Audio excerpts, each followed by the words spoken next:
అన్ని ముచ్చట్లు.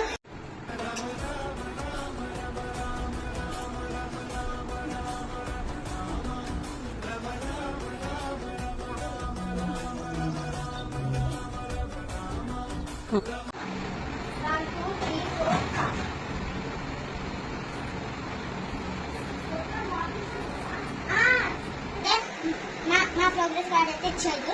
నేను ఎగ్జామ్ రాసిన కాబట్టి నాకు ఎన్ని మార్క్స్ వచ్చినాయో చూడండి. ఇదేమో తెలుగు 96, ఇదేమో హిందీ 97, ఇది మ్యాథ్స్ ఇంగ్లీష్ 90, మ్యాథ్స్ ఇది 97, ఇది ఈవిఎస్ 98. మనకన్నా మొత్తం కలిపి టోటల్ నా మార్క్స్ ఇంత వచ్చినాయి. మనకన్నా నేనే ఎక్కువ వేసుకున్నా. ఫ్రెండ్స్, నా మార్క్స్ ఎలా వచ్చినాయో కామెంట్ చేయండి. ఈ వీడియో మీకు నచ్చినట్లయితే లైక్ చేయండి, షేర్ చేయండి, కామెంట్ చేయండి. అని నేను వీడియోస్ కోసం దాన్ని ఫాలో చేయండి. Bye bye.